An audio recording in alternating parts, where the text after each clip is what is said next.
Alright, pretty much just the story of 50/50 Entertainment. The good, the bad, the ugly. Don't mean to offend nobody, but some feelings are gonna get hurt. You know what I mean? Cause it's the truth. The truth always hurts. But you know how you hear in the street, like everybody always you always blame the people at the top, no matter what. Whether it's a basketball team, they blame the coach. Whether it's a company, they blame the CEO. Right. Same thing with 50/50. You know what I mean? They always gonna blame me when shit don't pop. Alright? So we're gonna start from the beginning. Pretty much 50/50 was started in the back of my shop. I owned a barbershop and all of that in Joppatown, Maryland. And it was big, so I had this big empty space. And I never thought about doing music. Never wanted to be a producer, a rapper, none of that shit. Alright? So Sonny Black used to come through the shop and see Rock. That was Rock people. So he used to come get his hair cut and shit. And he seen that I had a couple dollars. He seen that I did have some paper. So he used to holler at Rock and be like, yo, your man don't want to do music? Like, why he don't open up a studio back here? So, you know, Rock came to me with it, whatever. And I was like, yeah, fuck it. I got the space, got a couple dollars. Sonny Black actually had the equipment, and Sonny Black also rapped. But I was thinking about it on some build a studio, rent the shit out, make a couple dollars, keep it moving. You know what I mean? So boom, I build out the space. You know, I built out the studio, had this big booth and shit, had the studio in the back of the shop, whatever. So Sonny Black bought the little, you know, studio starter kit, the MacBook with the 2 monitors, nothing crazy, you know what I'm saying, the 2 monitors, microphone stand, the Digi-Rack. So alright, we hook it up, you know, the fellas having fun with it. So then, how the name 50/50 came about was a little sooner. So, cause we in there, like I said, we in there playing around and stuff. And then Sonny Black came and said, yo, we need a name. Like, yo, we might as well just do a label, this and this and that and the third. So I was like, all right, boom, let's try it. You know what I mean? Cause he was an artist. I ain't no music, but I know how to make some paper. So I was gonna take my same hustle and do it in the music business. So I was all cool. So I was cool with that. You know what I mean? So I was cool with that.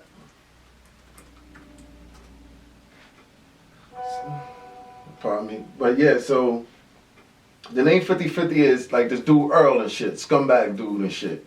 He had he was starting like a marketing promotions, like for events, like throw parties, that type of shit, called 50/50 Incorporated. He ain't have no paper. So he came to me and was like, yo, you want to invest in this company for 10%? Boom, boom, boom. So I was like, yeah, you know what I'm saying? Because I knew dude was a hustler. Never did business with him, but I knew he was a hustler. You know, we had a contract and everything. We still got the contract drawn up, whatever. So hopefully his company pops off so I could go after him and get my bread back from that too. You know what I'm saying? So part of my deal for me to give him, I gave him $3,000. So part of me giving him $3,000, I told him, I was like, yo, I want that name. I want to buy the 50/50 name. I thought the name was hot. For some reason, I was like, damn, 50/50, that's kind of dope. But remember, his was 50/50 Incorporated. I was doing 50/50 Entertainment. So I really didn't even have to buy the name because it's 2 different companies. That's me learning once again. So boom, he's like, all right, fuck it. You know what I'm saying? He just needed $3,000 to start his promotions company. Boom, gave him a check for $3,000. Real shit. Gave him a check for $3,000 and shit. So now I get the name. But then I knew something was moving different. He was a scumbag dude. So what I did was 50/50 Entertainment. Like, let's be known. If you Google 50/50 Entertainment or 50/50 ENT, you're going to see a lot of them. Yeah. You're going to see about 80 of them in New York, Texas. Houston is a big one. But that's mine. I own the name. Right. Like, I literally own the name. send each and every one of them dudes a cease and desist letter, and they'll have to change the name. I don't care though that much. You know what I'm saying? But the way is the 50 /50 ENT. I trademarked that. I also own that. You know what I'm saying? I also own that. So I own the name. Like, yeah, you might see it, but I own the name. Until the year 2020, I own all of that. That's mine. I was smart enough to copyright, trademark, everything, because I knew this dude was a scumbag. You know what I'm saying? Just to have So it boom, right. be official. Right. So boom, we did that. So now we have the artist in place. I was doing the business. We got the name. You know what I'm saying? Start printing up mad sweaters and t-shirts and shit. 50/50 Entertainment. Shit was nice and shit. Like the same logo. Still use the same logo to this day. So now we needed beats. Because Sonny Black used to bring his beat CDs by. Shit was whack. Like real talk. Them shit was corny as shit. I'm a New York cat. I guess it's a Baltimore thing. But the beats was whack as shit. I was like, damn, son, like this ain't gonna get it. Because I always had I want to say, ear for music. Because my uncle is a DJ still to this day. You know what I'm saying? He's part of that DTF radio, which is pretty big in New York. You know what I'm saying? Online joint, like they big. And that's my uncle. So he still DJs. So we always had, like, since I was young, like 8 years old, we always had crates of records in the house, mics and DJ equipment. Like young, like we were spoiled and shit. Like my grandmom spent bread to make us, happy and shit. So boom, so like I said, we got that in place, so we needed beats. So my true story, that's my son's uncle. You know what I'm saying? That's my son's uncle. And I knew he had a studio in the crib. He was doing beats. And when he's into something, he's really into it. So I was like, yo, let me hear some beats, whatever. He came through rocking. And I'm not being biased, because you'll see how our relationship is later on in this. But his beats was rocking. You know what I'm saying? They was rocking. So I was like, yo, all right, cool, boom. So we got the beat now. So then I kept hearing about Ray Trax from Metalwood. Kept hearing about, yo, Ray Trax. He did this. Ray Trax is this guy, boom, boom. I was like, yo, set it up. Let me meet Ray Trax, yo. I need producers. Like, I'm trying to build a team now. Then, so let me rewind just a bit. So we had Sonny Black. It was Sonny Black, me, True Stories in a Picture Now. Then it was DZ. DZ was a dude also from the Wood. Some was nice on the microphone and shit. Some was nice with the rhymes and shit. So it was DZ. That pretty much started the whole joint. And then Ray Trax came into play. Like one night, we all in the back of the spot. We hype, we drinking, boom, partying and shit. So Ray Trax comes through with Koloff. I never wanted Koloff. Because Koloff was always a big mouth dude. Like, from the minute you met him, he was a bragging type dude. It's all about him. So I was like, yo, I don't think I could tolerate this guy. But Ray Trax was always with Koloff. Like, they were dumb tight, like brother. So without one, you wasn't getting the other. Like, you wasn't getting Ray Trax unless Koloff was in the picture. So I'm trying to sell Ray. I'm like, yo, Ray, come fuck with us. I'm about to do this music shit. Heard you nice with it. This and this and that. So Ray Trax was like, yo, but my bro. So I was like, all right, yo. They had 5 beats, yo. Only 5 beats. Played the 5 beats. Koloff, of course, trying to sell me the beats. I'm like, Duke, I'm not buying no beats, yo. But he had this one beat, which ended up being a track, Where They At with Boss Money. Boss Money comes into the fold because of the nigga named Daniel and shit. Daniel, long story, sucker, don't need to mention. But Boss Money had the voice. Boss Money was aggressive, had the voice, and some was nice on the mic. So I needed a beat for Boss Money. So I ended up buying that beat for $50 from Ray Trax and Koloff. Gave Koloff $50 for the beat. Beat was dope, you know what I'm saying? So that's the team now. So then, that's what it is Boss Money, myself, Koloff, Ray Trax, True Story, Sonny Black, and DZ. 7 of us. And then, I have my other just dudes, my team, that made up the rest of 50/50. So at that point, we 15, 20 strong, we deep. The rest of them dudes are just, playing the background, whatever. Cool. So now we rocking. Leave the studio one night, come in. Go to my son basketball practice. This how the German boy gets into play. See the dude at my son's practice, whatever, he just knew in the area, coaching my son and shit. So my son, one way or another, he heard that I had a studio and that I was starting this label. So he approached me like, yo, your son, I think it's my son, like, your son told me you got a studio. I'm like, yeah, I ain't thinking about it. Yeah, you go through. So he ends up coming through that night. He meets Koloff and Trax. They stayed in the studio. So he ends up meeting them that night.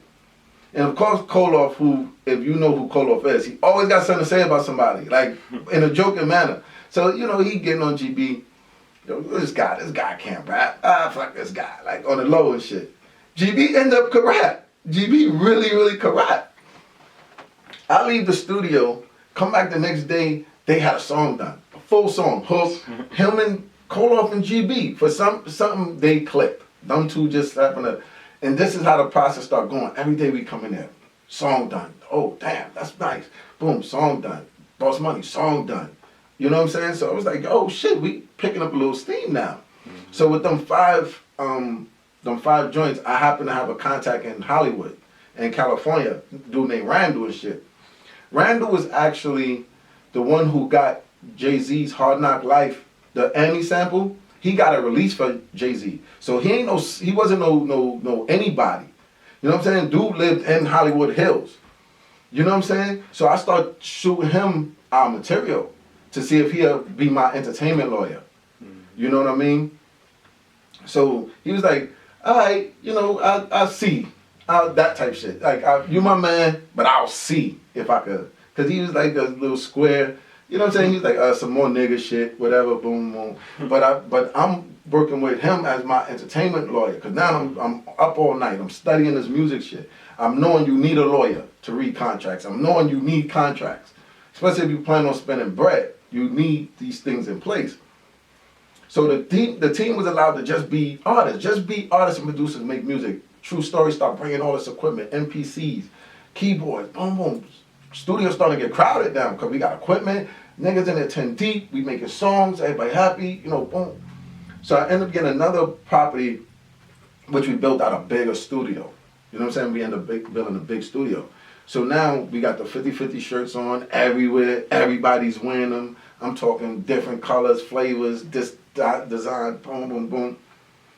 So we end up shooting our first video. And it was for the song called What's Up with German Boy and Koloff. Matter of fact, that first video was actually online. It was a joint produced by True Story, Sonny Black, and it was a documentary / video. So it was a video, and then it went into like us talking, like interview type shit. Terrible quality. You know what I'm saying? I mean, we was new to this joint. So dumb, corny video. Shout out to T-Bird though. That's my man. He did the video. He got me to 400. And it was terrible, like corny as shit. But we was happy. Like we didn't know, like, oh shit, we got a video. You know what I'm saying? It was done in black and white. We shot it in the hood. You know what I'm saying? So we was cool with that. So then, so we got that video. That video picking up. But Sonny Black was never like around like that. He was doing his own thing. But he'll pop up like he's that guy still. But by this time, new artists is starting to knock on the door. You know what I'm saying? Yo, we heard there's a label here. Oh, we heard y'all starting a label. Boom. Yo, I'm getting CDs. I'm getting dudes rapping in front of me. Like, literally rapping in front of me. I'm like, yo, what the fuck? Like, this shit is crazy. Like, dudes coming to my shop. Yo, we heard y'all starting, like, shit starting to get big. Stretch comes into play. Stretch used to always come get his hair cut at my shop. Him, his brother, his cousin, I think it was, used to always come. So one day I'm sitting in the back where my office was, in the back of my shop. And for real, this is some G shit right here though. Stretch comes in the back and says, yo, OG, I don't know what you're doing, but I think it's gonna be big and I just wanna be part of it, yo. I don't know how, I don't know what my part gonna be. I just wanna be part of whatever you got going on. And I respected that. That's some G shit to say to a dude you don't know. And I was like, I was feeling his swag, whatever. Stretch was kept himself up, fly nigga, went to work, but still got paper. All right, cool. Boom.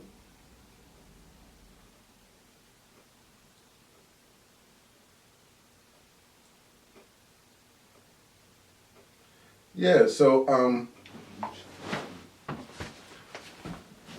So yeah, so where was I? Alright, so Stretch. Alright, boom. So now Stretch is in the fold. So Stretch is in the fold at this time. So now comes Streets. Streets was Shem man. Bum ass motherfucker. You know what I'm saying? That's Shem's man though. I gave Shem the title as CEO because I didn't want that headache on me. Even though me and Sonny Black kind of started the company, I didn't want the CEO title because I know how egos come. Nobody wants to work for a nigga they know. So I took the humble approach. It was like, all right, I'm going to put you as my boss. Even though it's my paper, my name, my company, I was like, yo, you my man. I don't never want ego to come between this shit that's going to be bigger than us. I'll take the back seat and you could be my boss. And on title, why? You could be my boss. I don't give a fuck. So I was president. Sonny Black was vice president. Boom. So that's how that. So Streets coming to the studio. Boom, boom, doing beats with Shem. That's his man from New York. Whatever. They got history. Never really liked the guy, but whatever. It's Shem. Shem part of the company. He put his man on. I'm sure it was dudes around us he didn't like, obviously. But Son ended up sleeping in the studio all the time. I thought he'd make a beats and nigga was sleep. He was homeless. I ain't know. Nigga was sleeping in his car and shit. So one day I just pop up, because that's how the studios was. There's always somebody there. So I pop up, nigga jumps up off the couch and shit. Like, what the fuck you doing here? Nah, then he ended up telling me the truth. Yeah, son ain't got nowhere to stay, whatever. So me and Rock ended up getting a property next to my shop, which was a big ass house, and we put mad rooms in the shit for everybody to live in there. You know what I'm saying? The barbers all had rooms. Now Streets had a place to stay. Like, we was on some real family type shit. Boom. So like I said, all artists is coming through. Courtney was in the picture. Courtney was like my little brother and shit. Still like my little brother. But Courtney, I always thought of being my position. Wasn't into the music side of things, but he always sat in on meetings, phone calls I had. So I was like, yo, this dude gonna be good with business. He's gonna know business because he see how I handle business. You know what I'm saying? Like I said, I never did music, but I know how to make paper. So I knew I can make paper in this music shit. Just give me some time. I'm a studying guy. I'm always researching. I'm gonna make some money in this paper shit. So Randall pitches, I guess he's throwing our music around. I get the call from him one day. And this is how the conversation go. He was like, hey, what is our agreement? He's like, you can either give me 30% of the brand or 30% of a deal. So I'm thinking to myself, I'm like, oh, all right, that's what's up. Let me figure it out. But now my clock start turning. My wheels is turning, whatever. I'm like, why is he asking that? Come to find out, it was two labels that was interested. So he even wanted to get 30% of the brand, which I'm smart enough to know if I give him 30% of the brand, he eats off everything. If I sell a shirt, he gets 30%. If I sell a record, he gets 30%. He was gonna rape us right there. But then if he get 30% of the deal, I said, what's the deal? I said, what's they offering me for the deal? Come to find out it was a 1 album deal that he could have got us, a one album collab, like a compilation deal, just to see as a test, and then we could negotiate. So I said, what's the number on that deal? He wouldn't give me the number. So I was like, damn, how can I tell you, I already don't agree on a 30% brand. No, because that's like you own 30% of the company, not like doing that. So then 30% of I don't know if it was a $100,000 check. Now he takes 30% of that, then taxes, and then we left with $40,000 to do a whole album. We could have done it because we owned everything. We owned our own studio, producers, this and that, but I gotta feed the team. You know what I'm saying? So I was like, nah. Got mad at me. Then we ain't talk no more. So I was like, all right, at least I know somebody's interested. I just need to find out who it is. You know what I'm saying? I need to start grinding, finding out who it is, whatever. Boom. Time going on. We making records. So Streets bring through this dude called Beretta Slim was his name. Beretta Slim, dark skinned kid. Beretta Slim came in the studio to audition, whatever, to be down with the team. Arrogant as a fuck. So he in there getting the nigga's face while he rhyming to try to impress me. He getting in Koloff face, rhyming and shit, getting in Track's face rhyming, getting in this nigga face rhyming. I'm like, yo, this nigga's crazy right now. He don't know Koloff about to knock his ass the fuck out. So I'm like, yo, this little nigga's crazy. Then they beats, they going through beats. He's like, yeah, that's my beat for my album, my joint. I'm like, yo, who the fuck this guy think he is? So I leaves. Now, I don't know running out my spot, but I was like, yo, I can't get the fuck out of here. It's funny to me because I'm drinking at the time. We partying, we having fun. So I leave. Next day I come in. He's like, yo, can I bring my cousin through? Yeah, bring your cousin through. His cousin happened to be Jag. Peep it. Jag name was Jaguar. But how he talked with his Baltimore accent, it sounded like he said Jaguar. I ended up changing his name to Jaguar because I didn't understand Jaguar. So he comes in, he spits, but he spits and he got this thing to him, that it factor, like he rocking while he rhyming, you know, the way he was moving, his look, his profile. I was like, yo, shorty is nice. I don't want his cousin, but I want this guy. Boom. After that said and done, I was like, yo, I want to fuck with you. I don't want to fuck with your cousin. He was like, well, my cousin got a situation in New York with this other crew. Everybody has a crew. Everybody has a record label, that dumbass shit, whatever. I was like, boom, back. You want to fuck with the 50, with 50. He's like, yeah, man, I'm right here. Nobody knew Jag. Listen, this dude lives in Meadowwood. Meadowwood, the doors is literally 5 feet from each other.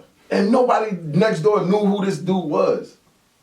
So Jag's getting rides. He coming to the studio. He making joints. So I'm going through through some Ray track beats one day. And we ran across this joint that was dumb old tracks.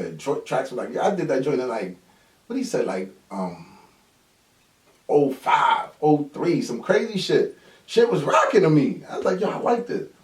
So we used to always do things like giving niggas homework. Like give them a beat, go home, take this beat home, come back, record, let's see what you do with it. That's how we was gonna put out artists and shit. You know what I'm saying? Jag comes back with the joint done. End up being How Many Drinks. And the way this shit just started, like that shit was like boom, 50-50 entertainment. Like that was the stat right there. Like boom, the syllable approval right there jumped off. Boom. We was like, yo, this dude got it. He's on to something. Boom. So Jag makes that. Then he makes another joint using the Wiz Khalifa Start a Show beat with the Mary J sample. And he did like a joint called Unconditional Love, like to his girl. And the way Son was it. Son had that T.I. shit. Like, the dude's gonna fuck with him because he's nice and he had a swag to him. But the chick's gonna dig him because he looked alright. He was attractive to the chicks. Boom. So I was like, alright, this the artist. We're getting behind him. Like, we're gonna ride with this cat. This cat is gonna get us in the door. Everybody gotta get on board. This is what it is. And it was like that at first. At first, we did our first show was at the 5 Seasons, yo. And that show was bananas. Like, I rented out a fucking party bus. We all pulled up. We all had on white 50-50 Entertainment shirts with red letters. Looking good. Like, I end up cashing out mad singles for when we perform and shit. Pulled up on a party bus, rocks the stage, throw out mad money. Like, we throw money off the stage, yo. We literally was throwing money off the stage, yo. Like, a lot of money. Like, son, a lot of paper, like on some strip club shit. We was throwing money in the crowd. So now that built our buzz. First of all, we was 20 deep. DW, who was Sonny Black's cousin, he was buying a bar and shit, buying bottles and bottles of alcohol. So he had bread. I'm giving niggas singles. I had Courtney walking around the club with a pocket full of money hanging out his pocket. Like, he had that shit in, you know how that shit come in raps? He had that shit coming out his pocket. I'm on stage giving Shorty money to throw out into the crowd, for real. Right, crazy shit. Like, we were just bugging, like money. We did not respect money at all, son. I'm being honest. I did not respect money. So we kill that show. We leave in a stretched out excursion. We come in a party bus, my guy, and we leave out in a stretched out excursion. Fly shit. These niggas start that groupie love shit. They bring the groupies back. Not me. I bounce, whatever. Good night. Now dudes starting to take this thing a little more serious. Now dudes like, yo, we on to something, yo. They got me handling the business side. Shem Tracks, Koloff doing all the beats. We got GB, who's nice. He's still writing, making joints with Koloff. But we got Jag in the building. Nicest dude on the microphone.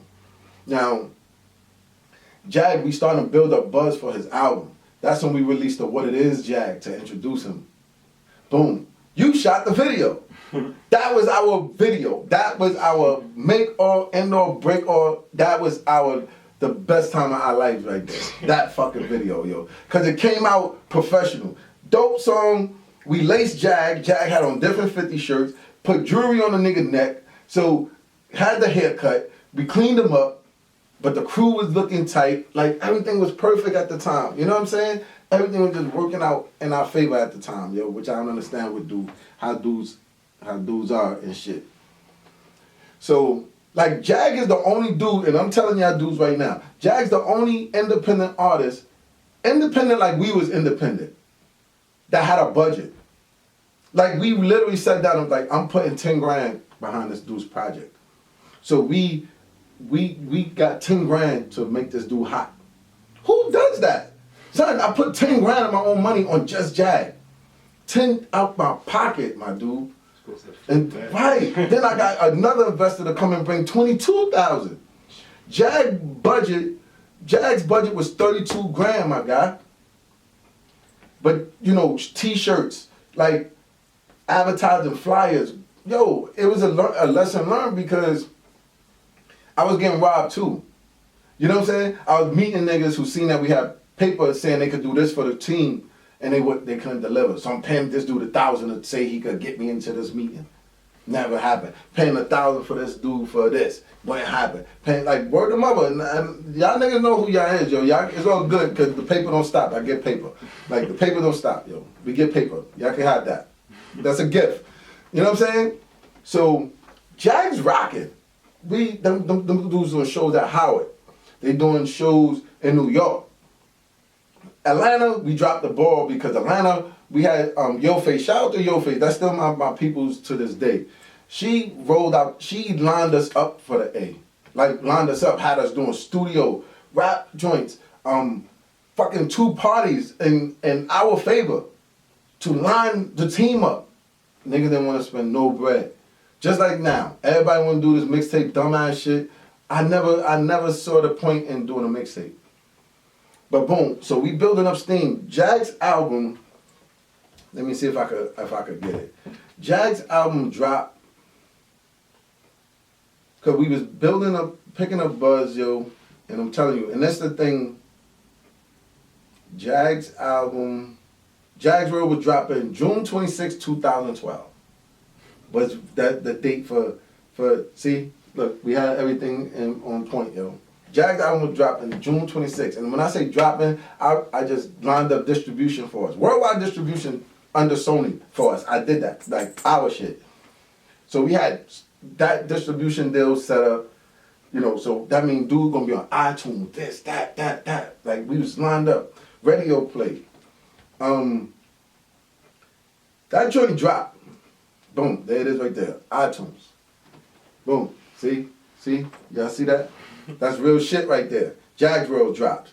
Boom! Takes off like a bomb. I mean, takes off. People dapping us up in the street.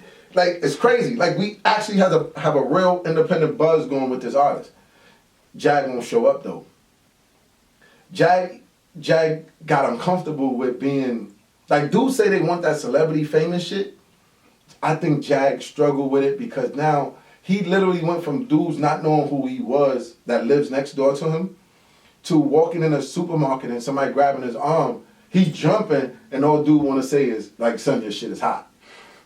So it made him, I understand though, it's a struggle, it's not for everybody. Remember, he was in his fucking 20s, and nobody knew who you was. Now in your same 20s, you experience this thing, son, this animal, you know what I mean?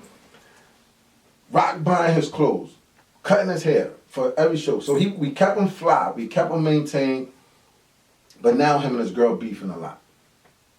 You know what I'm saying? His girl beefing a lot, because she don't like Jag. Girls like Jag, so his girl don't like Jag. So Jag beefing with his girl, coming to the studio, leaving the studio, walking up the dark-ass road on Philadelphia Road, and I'm telling these dudes, why is he walking? Y'all better go get that. That's y'all future, y'all letting. If a car hit that nigga, it ends. If a car hit that dude walking up that road because he got an attitude, or he gives somebody the finger and get in a fight, something happen, it ends, son. Just because y'all niggas don't want to go get that man and take him and get him where he gotta go. You know what I mean? So his girl beefing with him, Jag starts drinking a lot. And when you know, this is how you know when a dude really has a drinking problem, when he's drinking cheap shit. We was drinking in the studio, and let's not get it twisted. It's the time of our lives. We got paper, we rocking out there. These dudes got groupies, they phones blowing up. You know what I'm saying? I'm getting different calls from different situations. And we got Hennessy in the studio. Big bottles of Hennessy. We drinking the good shit. And he'll come in with a half a pint of Bacardi. Like when they start doing half a pint of Bacardi out their back pocket and shit like that, dude gotta drink it. Alright, so boom. Jag's drinking crazy. Jag's popping pills. I don't know what the pills was at the time. Was it Molly, ecstasies, whatever? Molly, I think it was Molly's. Some popping pills though. I know Jag started popping pills and shit. So he just bugging. Like he's off his fucking rocker, son. You can't get him to come to the studio that much now. You know, can't get him to even promote the fucking project. My dude, and this is facts. Real facts. Son, we did this radio play shit. Y'all niggas never saw that before. That's real radio play shit right there. That's radio play. That's sound scan shit. That's radio spins. That's how many. That's the shit they send you to know how many spins you get in Houston, all over the world. Yo, we was getting radio spins in Belgium, Yugoslavia, shit like that. We was getting like 50 spins a week on these stations. That's big. That's a lot, yo. We was getting 50 spins in rotation. Like in the States, forget it. Houston was giving us like 40 spins a day. Like for real. Like Jag shit was rocking, son. And it was what, 9 joints on it? It was an intro, outro, and like 7 full songs. But the shit was hard, straight through. Everybody played a part in it. Every dope beat went to him. Every collaboration, like it worked. The project came out perfect. Like nobody can deny it. So time goes on, this and this and that. So now we working on the follow-up joint for Jag. You know what I'm saying? We gotta get material from him because this nigga going to self-destruct at any moment. So I gotta get work. Like I gotta get this nigga. I gotta keep him busy, son. You know what I'm saying? So Koloff. So we working on the project. I get a call from Koloff. Yo, Dot, you gotta hear this beat, son. It's like 11 o'clock at night. I'm lying. It was like 6 p.m. All right, son. Tomorrow morning, Koloff used to always do this. Boom, boom, beat. Next thing you know, Koloff passed away that same night. Crushed everything. Like, dudes was fucked up. That's when we record the tribute joint for him. You know what I'm saying? That's when we recorded the tribute joint and shit. But let me back up a little bit. Money didn't fuck up our team. Ego fucked up the team. Because it couldn't have been money because I was the only one spending bread. These niggas didn't want to spend $5 to go. Like, I had to pay for everything. So it wasn't money. It was that Jag was hot. Jag was getting all the attention. Everybody was like, why that's not me? My shit should come out. My shit should drop. And I'm like, yo, like, I don't understand. It's working. My thought was one dude should line up the next dude. So only feature Jag had on his album was GB. If you listen to the joint, the only one was on Jag's album was GB, which was lining up GB to come out. And GB was doing records for the ladies, so that set up GB. GB and Koloff used to do records all the time, so that set up Koloff to do a solo project. Like, it was a team thing, like, yo, you introduce him, you introduce him, you introduce him. Because Stretch wasn't really a rap at the time. Stretch could make some dope-ass hooks, though. Most of them hooks you hear was hooks from Stretch. Stretch was nice with the hooks. You know what I'm saying? Boss Money had a couple of joints, but he was doing the Bells Bond shit. He was fucking with different crews. You know what I'm saying? So we couldn't really focus time and money on him because he was signed to us, which I'm going to get on the contract situation. He was signed to us, but he was doing his own thing. He was fucking with Prophet and them niggas. Like, he bought Comp to work on an album, to work on his project, and I was trying to get Comp to sign off on a song. The song was pretty decent. Like, it was like Boss Money was all over the place to kind of focus attention on him. Because he'd disappoint you, like, no disrespect, but you know it's true. He would have disappointed you because you don't know who he was fucking with. Like, his loyalty wasn't nowhere. You know what I'm saying? He was just like fitting in wherever. And that's how GB was, come to find out. GB was one of them. GB still to this day is an opportunist. You know what I'm saying? Like, he does it now with basketball. The same thing he did with the Fifths. When them contracts came out, when my numbers start saying 30 grand, negative 30 grand, it's business. So now the contracts come out. Yo, everybody gonna sign these motherfucking contracts, which was dumb fair. It was 50-50 contracts. And Whitney Houston best day, she only got 15% of royalties and everything. I was doing 50-50 splits with all these dudes. But I was putting up all the bread. Why shit now? Why shit now? Right. So GB will go to Jag, and this is when Jag start acting crazy too. GB will go to Jag and say shit like, yo, why would you sign with 50-50 for 5 years? What if you get hot and a label wanted to sign you, this and this and that? So I'm like, so Jag tells us that. He tells everybody. He don't give a fuck. He tells us. So I'm like, yo, if I make you hot, if I spend 30 grand to make you hot, ain't that some sucker shit to leave? Why wouldn't you stay? Obviously it's working. Why would you not want me to continue to work with you? Or why would you shit on me after I made you hot? He said the key word, if you get hot. Which means who's making you hot? Me. Niggas didn't know who you was. I'm putting up all this bread. I got billboards all over the place, posters, radio spins, distribution. But I like, you get hot and you just bounce. What type of shit, like what cornball nigga does some shit like that to a nigga that actually investing time and money into niggas? Buying you clothes, buying a nigga clothes and dressing a nigga. Nigga got jewelry on his neck. Every time he got a problem in his house, car insurance or something, I'm paying the shit for him. Why wouldn't, so you trying to tell me I should make this nigga hot but he should bounce on me if a label wants him? No, the label should come to me and we should do a deal with the label. Stupid, like that's some selfish shit. And he the same way to this day, that's why I don't like him. You know what I mean? So he was trying to start that shit in the crew. Like GB started a lot of that shit in the crew, that turmoil shit, because he a degree nigga, he got degrees, but so I guess he thought he was smarter than everybody. But yeah, he'll come and use my studio. He want me to invest in his shit. Koloff died, I paid the tab. Real talk, and it's no disrespect, cause that's my man, and I'll do it again tomorrow. I paid the tab. Yeah, his family paid some, but we really paid a lot of that joint. GB gave $50 to a nigga you was with every day. Gave a nigga family $50, son, cheap bastard. But always talk this Big Willie talk. You know what I'm saying? Get the fuck out of here, yo. Fuck GB, yo. For real. Fuck that guy. You know what I'm saying? Opportunist ass dude. So after that, he giving them to his son Air. Shit starting to get back to me. Now, at this time, Sonny Black really out of the loop. Sonny Black is really, really out of the loop. He's not coming around, because come to find out, Sonny Black, he don't like Jag.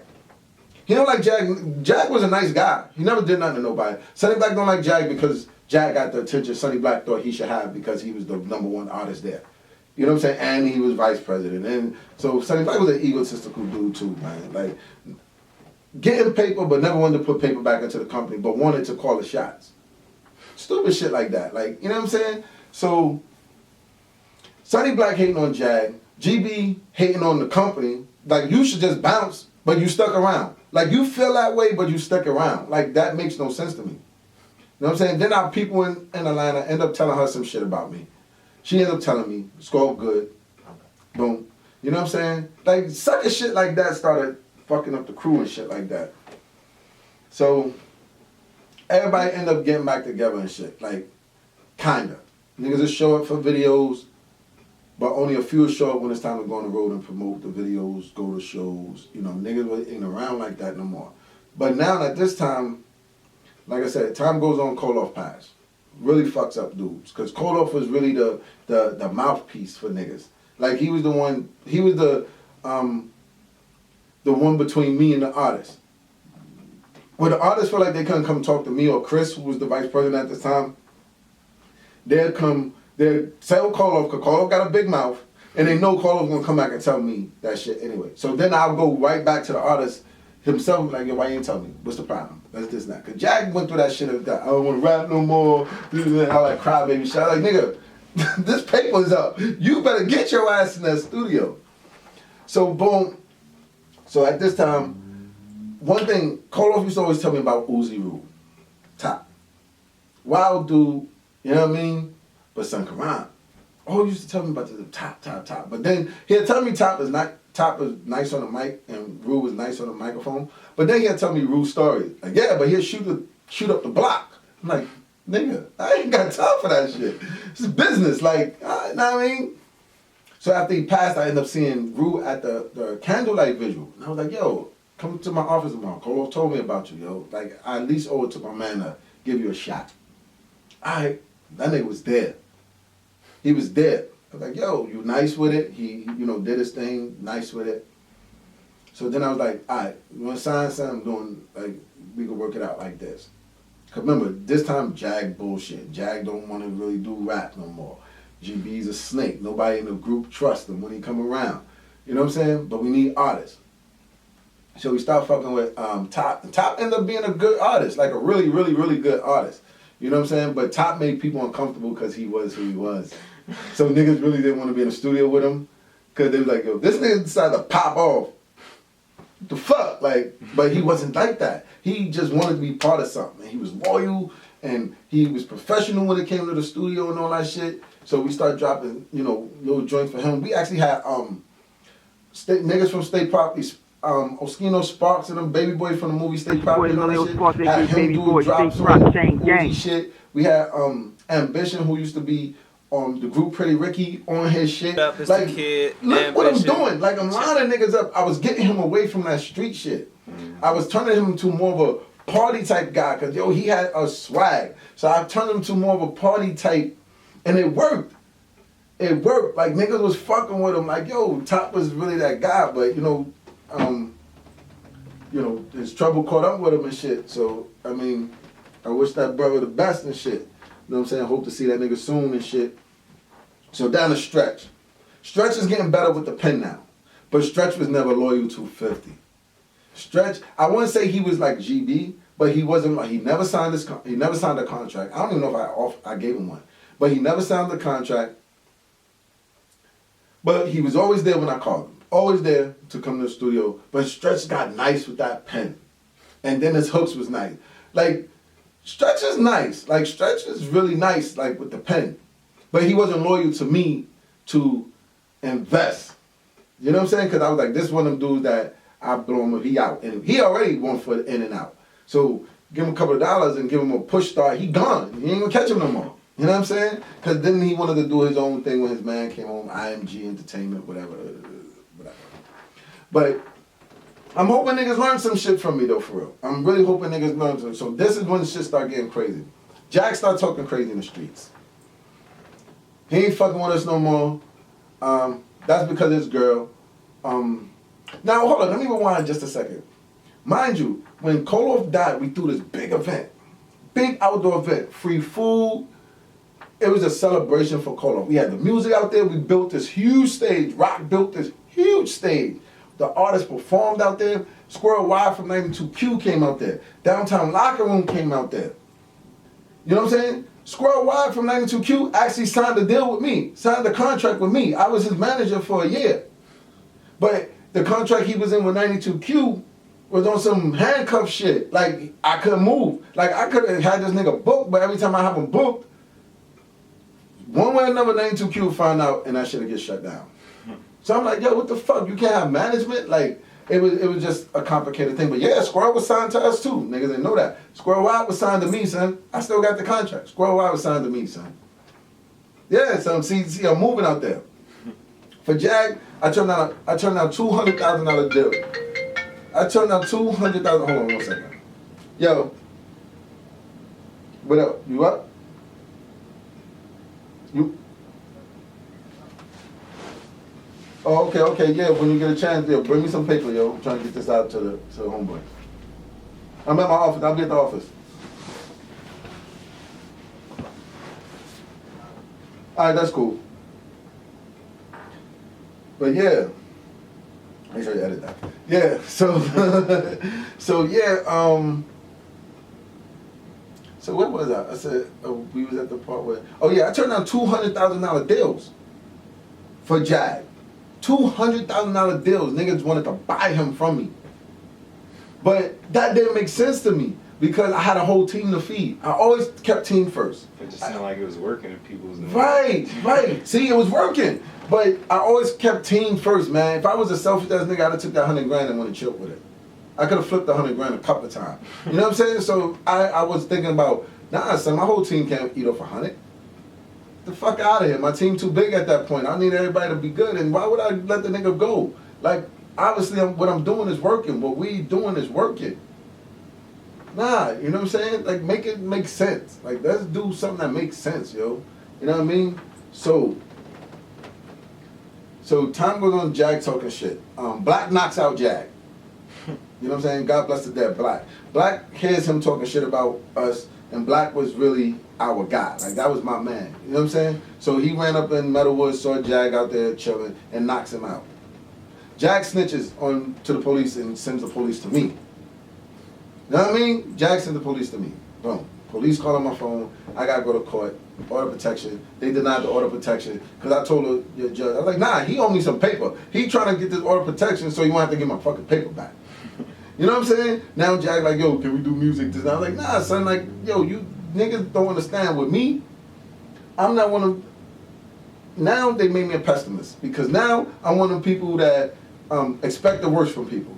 I expect the worst. Before I was like, I give everybody a chance. Yo, it used to be dudes come up to me and be like, yo, can I be down with 50-50? I'd be like, all right, why? What do you do? Like, yo, son, I just know, you take care of your team, whatever. Just real shit, yo. You gotta ask these niggas. Real shit. I know you take care of your team. You know what I'm saying? Like, I need to do something. Just came home. My daughter, can't even buy my daughter sneakers. I used to get niggas $100 bill. Be like, here, son, I don't know. There's no reason for you to be around us. You don't do anything, but here go $100. Go get your daughter some sneakers, yo. Right. Like, I used to do shit like that. Like, niggas will tell you, I used to do shit like that. Just give her a $100 bill to a nigga I never met a day in my life. Like, son, go get your daughter some sneakers, son. Know what I mean? Shit like that, yo. Because if I would have put on everybody that was coming to me at that time, we'd have been 200 deep, easy. 200 deep. 200 deep, because, it was people, we literally spent $6,000 on shirts. So you could imagine how many shirts is floating around that say 50-50 Entertainment. Like, people used to be on train and be like, yeah, I saw that shirt on the train. Some guy, I don't even know who the fucking guy was. I don't even know how he got a shirt. We were just giving them shits out like hotcakes. Like, we was just blowing up the brand. We wanted everybody to have the shirt on. But yeah, that's how that happened. So Rue is rocking, whatever, we rocking with Rue. Stretch is starting to get hot. But like I said, Stretch was 1 foot in, 1 foot out. Now we bring in Chris Petzer. Chris Petzer was this white dude from Man Away Records. I thought he was Man Away Records. Come to find out he wasn't. Him and his relationship with Man Away Records went bad. He comes over to us. We're the next big thing. For real. Literally, we're the next big thing. He knows his paper over there. He knows his numbers over there. He, like, the strength in numbers. He knew our crew was big, so he's like, I'm going to go over there and fuck with them. He comes over there. We built a new studio for him. We literally built a new more professional studio, hardwood floors and all that, to please him. You know what I'm saying? He bought a mixing and mastering contract to the table for Ray Tracks and them niggas to eat. But then he started trying to take our company. He started doing shit like, he was just turning everybody off. Like, he was he was literally trying to run the company. Like, we was about the music and the this and that, and that's my fault. That's one thing I'm gonna say is my bad, yo. Cause I let this white man come in the door, and no, I'm not racist at all. I let this white man come in our door and disrupt everything with me. He started showing me another way to get paper, and I got attracted to making a paper. And my crew wasn't about making a paper. So I started hanging around this white man more often, and that shit kind of strained a couple of relationships between me and my crew too. And I apologize for that part. That part I apologize for. But y'all gotta understand too, I'm investing all this money. Y'all niggas laying on your ass, y'all don't want to bring the paper back. I had to go get my paper back some type of way. You know what I mean? So, Pets is in the picture at this time. And like I said, he made me more of a business-minded guy. He turned 50-50 from an entertainment company to a fucking a company. Like, we wasn't even doing our own music no more. We were so busy mixing and mastering other people's music. And we wasn't putting out music of our own. And when I talked to him about, and this is like some sucker shit. I really look like a sucker even to myself. I was like, yo, I want to put out this project. Nah, y'all got to get really better before you should think about investing more money into your artists. And I don't know why I even went for that, son, because it was working for us before. You know what I'm saying? It was working for us before, and that's crazy. So during the Pets of time, right after that, Julio comes into the picture. Julio, young guy, kept getting a phone call about I should fuck with him and shit. Julio had a situation with some, what's the name of that shit? Crunch Time Entertainment out of Houston. He actually signed a contract with Dumbcat. Julio is an artist from Aberdeen that I end up signing. But Julio, nobody liked him. You know what I'm saying? He was real immature, like act like a 4-year-old kid in the studio. Like nobody never wanted to be in the studio when he was recording. Producers didn't want to record him. I'm calling it how it really was. Like they didn't want to record him because he was just so immature. They didn't like him. But I like Shorty talent was crazy, and he was always cool when he was around me and shit. So now, him, Uzi, Stretch, started making music and shit. And the music is coming out alright, but now I'm starting to lose my interest in the whole thing. You know what I'm saying? Dudes wasn't taking it as serious as before. Like, it was kind of becoming a waste of my time. So now I'm losing interest in shit. So now they put out one song called My Squad, which actually ended up being a hot joint. Matter of fact, let me rewind. Hooli ended up starting to record on his own. He started coming to the studio, picking Ray Track beats, and learned how to record himself. And ended up making some hot joints. Then he bought in, and then they ended up doing My Squad joint with Chevy Beats and shit. And that shit came out fire. And then I ended up putting Chevy on board, who's another talented producer. That's my little brother, whatever. He's a good, loyal dude. The team is just different now. You know what I'm saying? We went from the originals to now it's myself, Chris is still around. It's Chevy, Hooli, Stretch still around, Uzi Rue, Trax is in and out.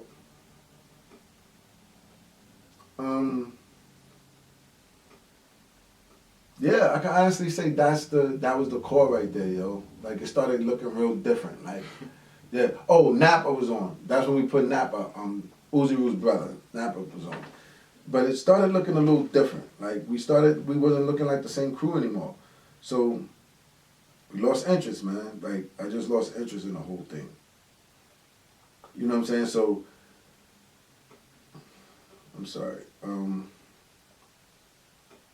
So now we start, like the thing about Hooli, like let me just skip a lot of this mumbo jumbo. Thing about Hooli make dope ass records. I just can't get the crew to show up to support him. He makes the dopest, like let's be clear. I charted with Hooli. I charted, which means Billboard charts, iTunes charts, that shit, I was on the fucking charts with this guy. I was number 76 on the fucking charts. Real talk. That's dope shit. I released them just because on a humble. Real shit. I released them just on a humble. Fuck it. Let me just put something out. He was always bugging me and this and that. He had no patience. Put it out. And son, I charted at 76 with this dude. How dope is that? Niggas who never even thought about doing music, no major behind them, figuring it out as I go. Son, I charted number 76 on the iTunes charts. Dope. Round of applause to fucking me. Fuck y'all niggas. Fuck y'all niggas out there talking that mixtape shit. Bullshit. I charted number 76 with a cat from out here. Now, he was fucking with this dude, cornball ass nigga named, I ain't gonna even name this cornball, Santiago, who got this bullshit Untouched Productions. Untouched Productions, not a label. Untouched Productions do beats. He's a hating ass crab because no matter how dope Hooli Records is, he always finds something wrong with it. Even though he an old head who never did nothing on his own. His whole crew is like 60 years old and still talking about we dropping his mixtape next week. Nigga, need to be going to get some health insurance or like, you know what I'm saying? Like nigga, you 60, talking about dropping a mixtape, my nigga? When, like stop. It's time to kind of dead just shit. So, Hooli puts me in a room with this dude. After years, I'm talking about after 3-4 years, Hooli finally puts me in a room with this dude to try to do business. Because at this time, we have no crew. I'm still fucking with Hooli just because Hooli is loyal. I just was fucking with him because he was loyal. So now I start fucking around with Santiago. Now I'm starting to get interest back. Hooli started to pick up, Hooli started to do good music that make me feel good again. So I start fucking with him, do Santiago, but now Santiago wants to be the artist. Instead of him being the one that do the beats for Hooli, he wants to be the artist. So he's texting me, emailing me, calling me, telling me about his project. When I'm like, hold up, that's your man. Your man brought me here as that you producing his music, but now you backstabbing your man right now. So I'm telling Hooli, yo, watch this cat, yo. Hooli like, that's my bro. I'm like, if I show you these motherfucking text messages, I don't think you would think he's your bro any longer. You know what I'm saying? I got everything documented, yo. So he gets in Julio head. Julio's a sucker for this one. Real snaky shit, faggy ass shit Hooli did. So Hooli gets in Hooli's head. Hooli, we go out to lunch one day. I take the nigga out to lunch. I was like, yo, if you don't want to sign with the Fifth, buy out of your contract, yo. I'm investing too much money to just take a L. Like, I don't know why the fuck niggas think shit is sweet. Like, yo, a nigga could spend $5,000 and such on you, and you could just say, I don't want to fuck with you no more, and the dude just eats $5,000. Why niggas think shit go like that? Like, I don't understand. Till they get cracked upside their head, and then they want to call police and all that shit, when we should have just did it the right way. Like, you owe that, son. Like, you can't just walk away from a nigga that paid bread for you. Put this bread up for you. That's corny shit. So he called me to this meeting saying, he holding me back. He trying to make it seem like it's not that shit you tell females. It's not you, it's me. That type shit. And I'm like, nah, shorty, don't hit me with the gas. I'm like, it's cool if you want to fuck with this nigga, but yo, you or this nigga is going to pay me to get, at least some of my bread back, yo. Remember, you were shooting these videos, I'm paying you on time, you editing these videos, so son, you gonna pay that bread back. I ain't got time to waste because obviously, only reason why niggas fucking with you because of shit you did with me. Or niggas would have been fucked with you. Why all of a sudden everybody wanna fuck with you now? All of a sudden, because of the shit you doing with me. Like, niggas don't get it twisted. I made y'all niggas hot. Y'all niggas better not use no music from 50/50. I'm telling you right now, because then y'all gonna really have to see me, yo. For real. Like, y'all could find a problem with this documentary and drop a diss record on a mixtape, whatever. That's cool. That's what y'all rappers supposed to do. But if I hear one of my records on any of y'all shit, it's gonna be a problem, and I'm telling y'all that now. Y'all hearing it straight from me directly. If y'all don't wanna fuck with the 50, then don't fuck with the 50. Like, go do your own shit. That's the shit that kill me about niggas. They complain about 50/50 Entertainment. They don't want to tell niggas the truth about how much bread I put up for these niggas, these lame ass motherfuckers. How I made them niggas basically. I had input in all of them songs. Every song that's hot, I even told niggas how to write the hook. I picked the beat for them. I told them how to lay the shit down. Real talk, son. Except Hooli. A lot of shit Hooli knew how to do his shit until later on. But I literally sat with them niggas in the studio like, nah, son, do it like this. No, put Son on this joint. Yo, hook, yo, Stretch, let me get that hook, yo. Give him that hook, yo. For real, ask these niggas. Like, son, we could do a follow-up documentary with everybody in the room. Like, and we could all see if this shit is live. Like, lies or real shit, for real. So, like, Hooli wanted to get out of the deal because Santiago gassed him up. Alright. I run into Santiago at the gym. And I leaned on him. I put real pressure on him. Like, son, you're going to pay me my bread.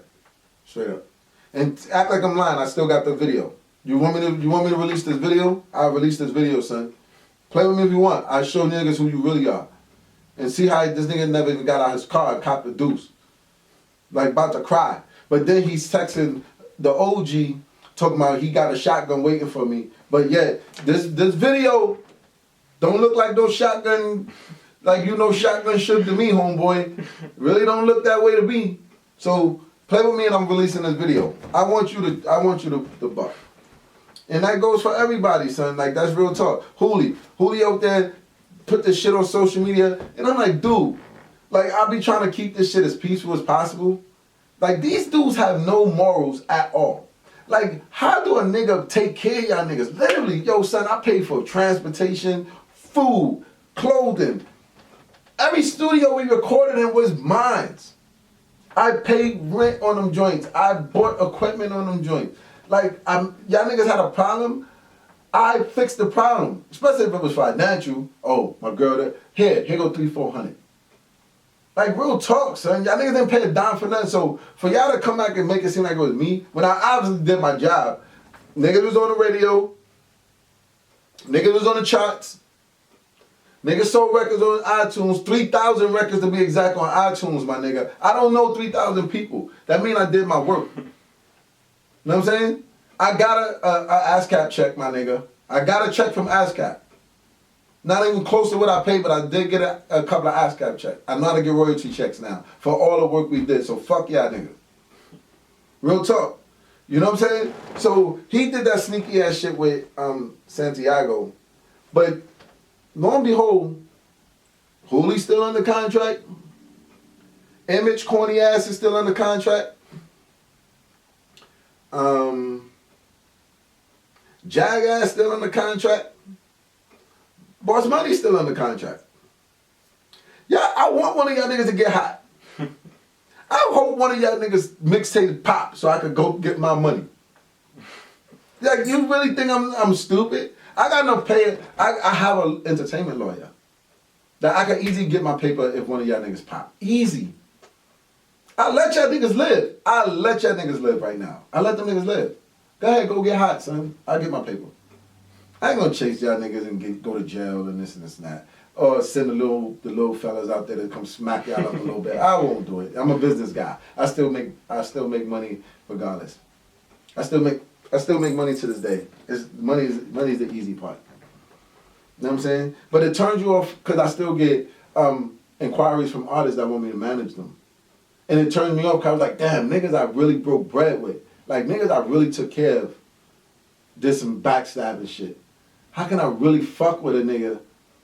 You know, even though at this point it gotta be all business for me to fuck with a nigga. Like, it can't be that love, my bro, my homie shit. It gotta be strictly with a check.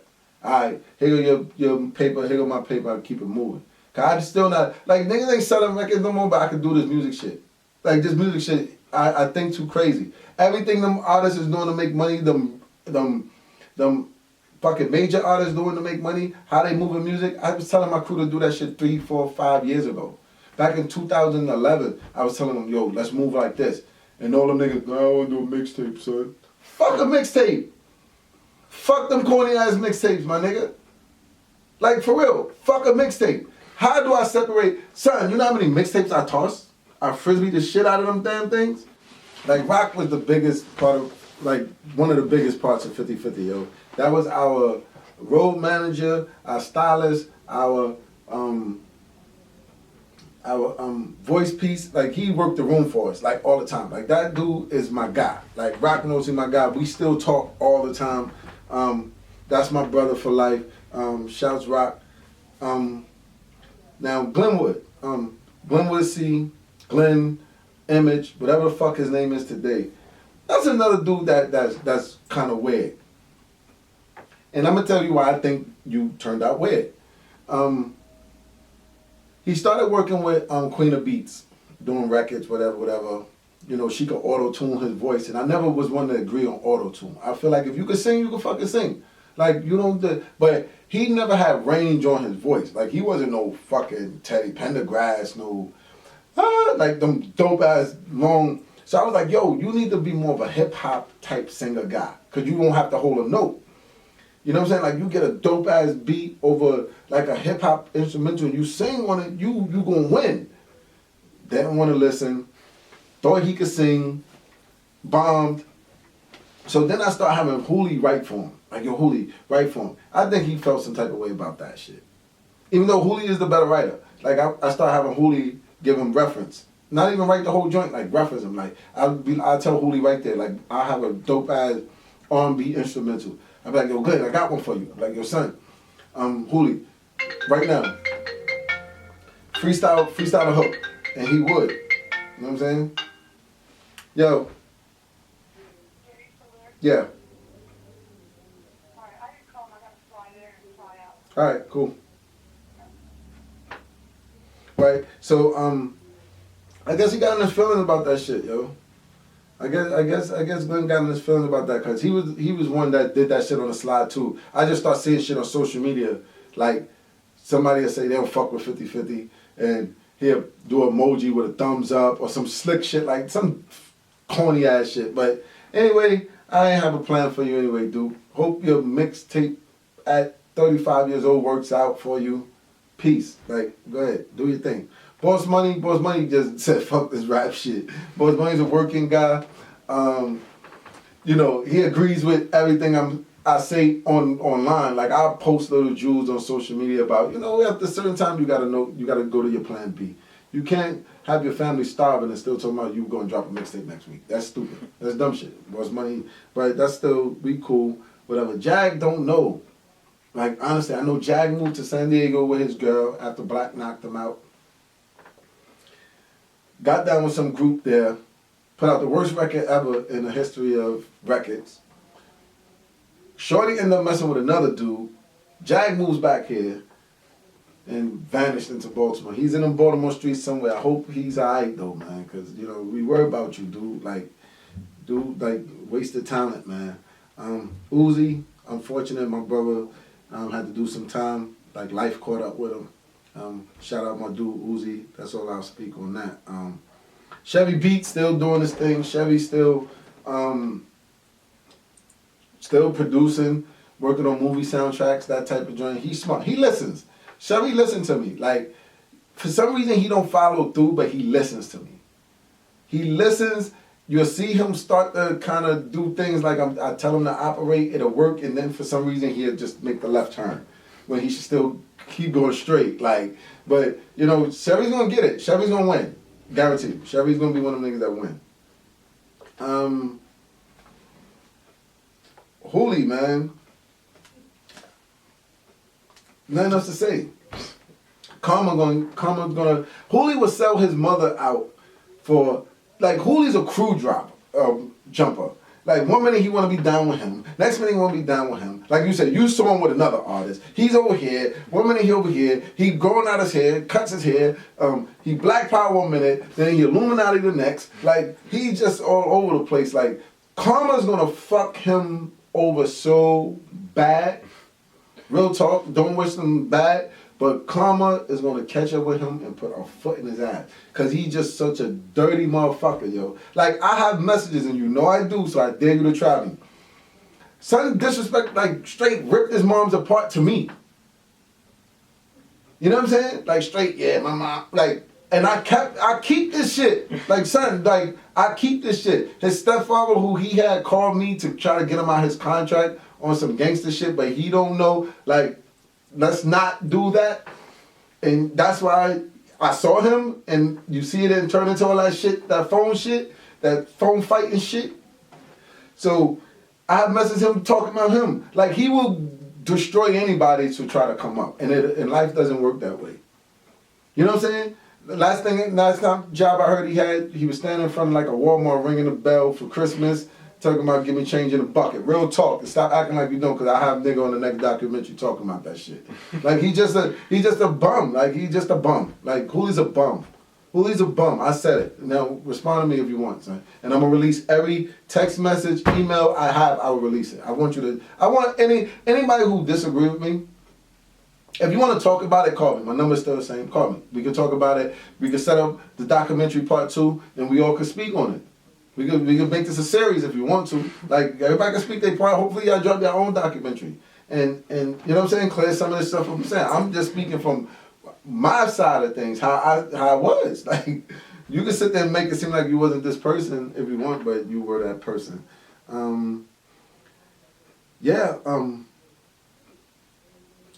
Who am I missing anyone? Let me see, am I missing anyone? Oh, Swoosh Fontaine. Shout out to Swoosh Fontaine. Got Swoosh late, man.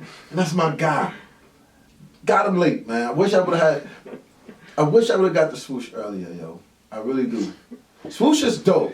If anybody out there, Swoosh Fontaine, yo, if you're a record head, go get Swoosh Fontaine, yo. Hit up Ray Tracks and get Swoosh Fontaine. If you a person just like good rap music, Swoosh Fontaine, yo. Swoosh Fontaine is that guy. Swoosh Fontaine is the guy, yo.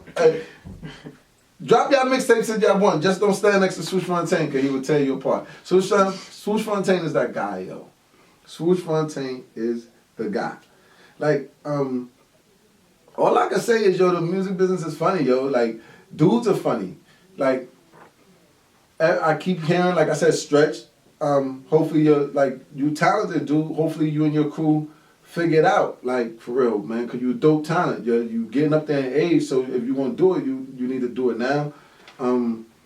But at the same time, I saw him on social media. Like, this is the shit I don't understand about dudes. Again, he posted something on, and I'm gonna shout Stretch out, real talk. Stretch got his joint coming out.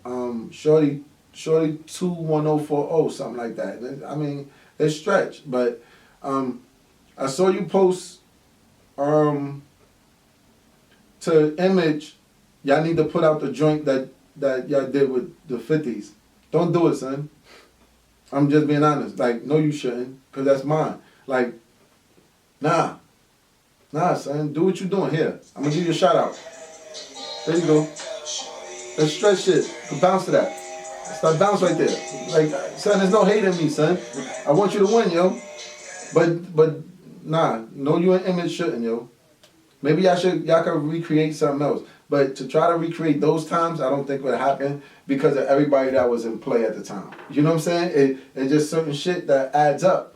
And I don't think y'all know, but have your team work, yo. Stretch, you dope, yo, but you getting old. Like, put IMG to work, yo. Let them niggas go to work, son, for real, son. Put that paper up for Stretch, yo. Stretch could be pretty dope, but he running out of time. Just my opinion.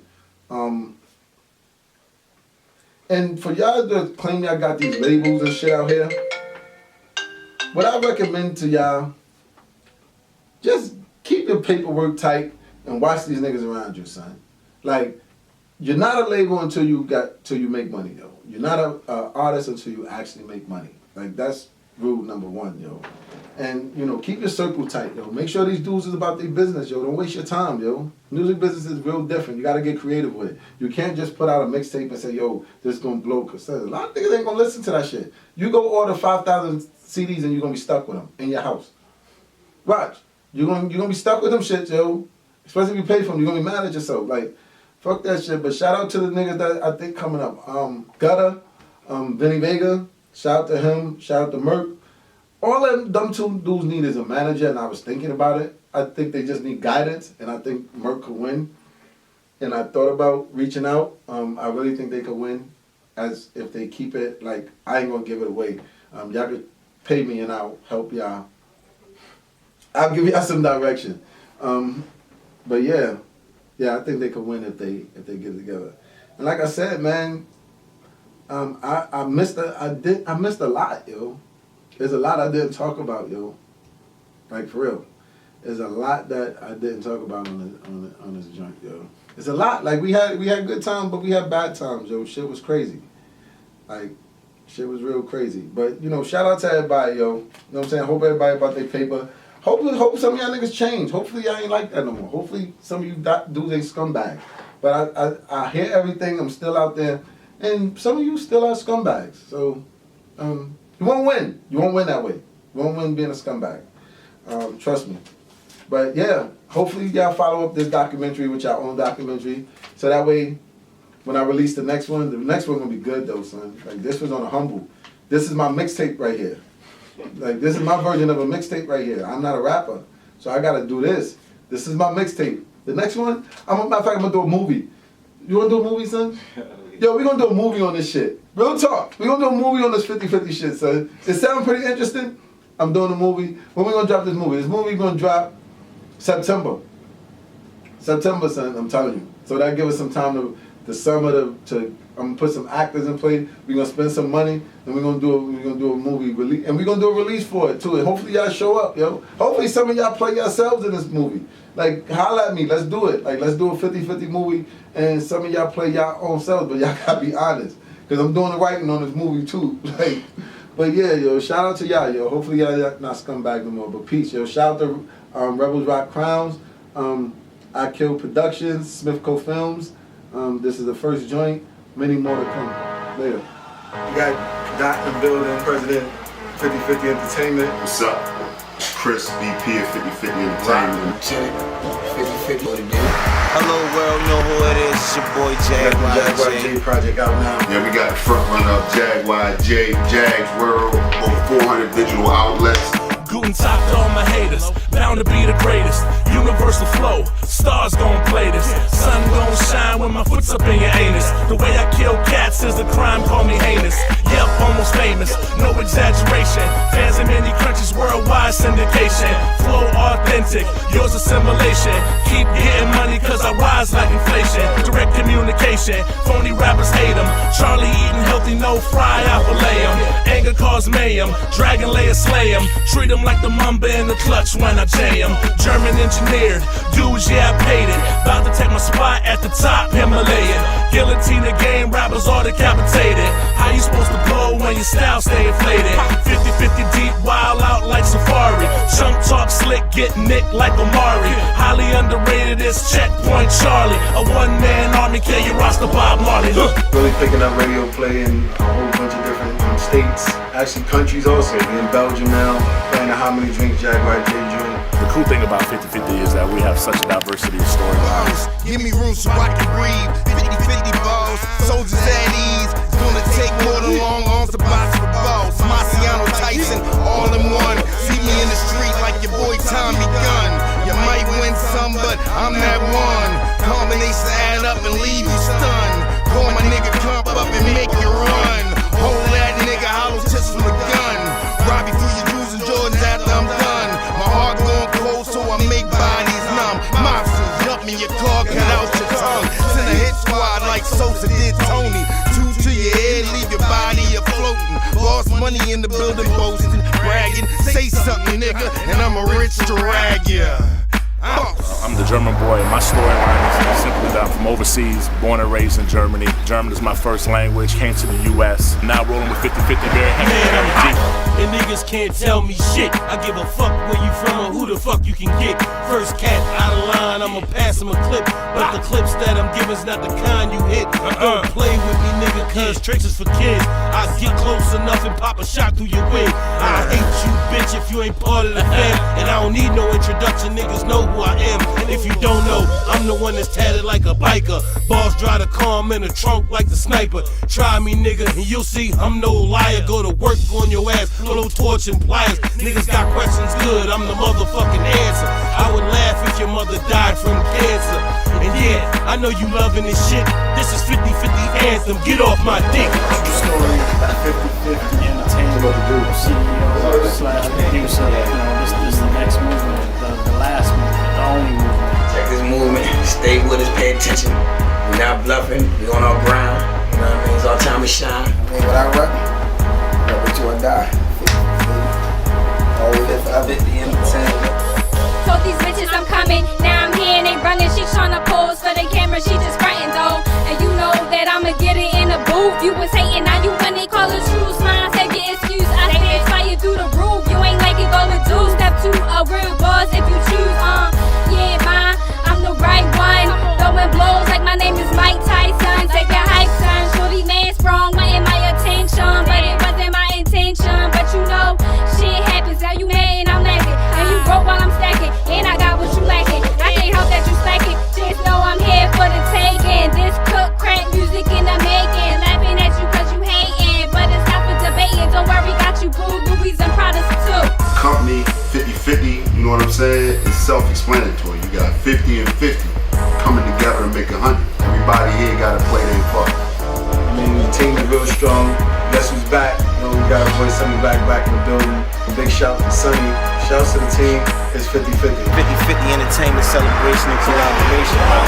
In the presence of Black greatness. to Mayweather rap, my thoughts is worth racks. I spit nothing but facts. I'm 2 seconds away from murking this track. So please get out my way before I lay your ass flat. I put a spark to your ass like the tip of a match. And I hope you see your goons so they can counterattack. See, I'm a bitch's motherfucker, turn your block to Iraq. So if you got something to say, nigga, run tell that. Truth be told, it don't take much for me to react. I'm 1 second away from letting off this mat. Hope you your wood burn, yeah, your boy stay strapped. And I stay on the front line to keep you pussies in check. And I don't do it for the money, I do it for my respect. My words are Wu-Tang, you better protect your neck. I was dealt the bad hand, but still respect my deck. I was dealt the bad hand, but still respect my deck. I'm back. That ain't rain, I'm just sipping on Patron. Look up and you'll see it spilling as I'm chilling on my throne. My jeans 3G and so is my iPhone. And my wood grain Yeezy, Louis V.I. tones. Haters, shit I don't think about it. I'm too busy trying to put myself in position to get Celine Dion paper out. Them niggas button the pumper, not to annihilate them out.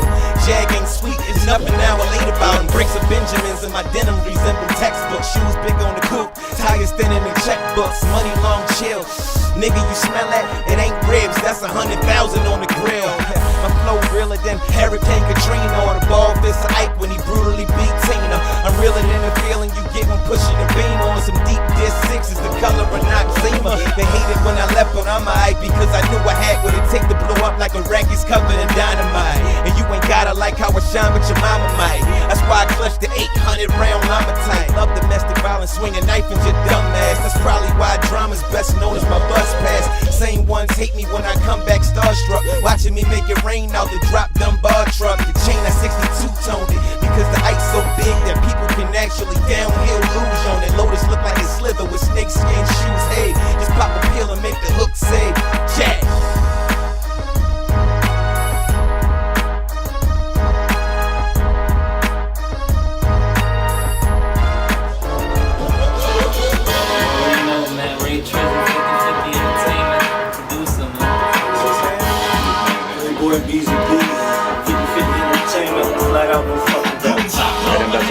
Down to be the greatest, universal flow, stars gon' play this, sun gon' shine when my boots up in the haters. The way I kill cats is a crime, call me haters. It's your boy Dot in the building, 50 Entertainment, El Presidente. Your boy Boss Money, Baltimore Boss 50-50. You already know what it is. You know what it is. Chris BP 50-50 Entertainment. Dragonland slay 'em, treat 'em like the mamba in the clutch when I jam. German engineer, do what champagne. About to take my spot at the top Himalayan. Guillotine game, rappers on the calculated. How you supposed to roll when these styles stay inflated? 50-50 Black boom, boom, 50-50 in here. Getting nicked like a lottery. Highly underrated as Check One Charlie. A one-man army, yeah, you watch the Wild Market. Dreams, Puppet Masters, Productions, 50-50 all day, you already. You already know it's Jaggy, baby, it's Jaguar, it's Buddha, it's Allah, all in one big nigga. We chasing that 1, 2, 12 times 0. You already know what it is. Sunny B, Coming you back. Coming you back. VP, I'm back. Slash artist, 750 L.I. Shorty in the building. Yo, it's your man, the drummer boy, aka Checkpoint Charlie. That's Deutsche Bunter again, Mr. International, 50-50. That's what's up.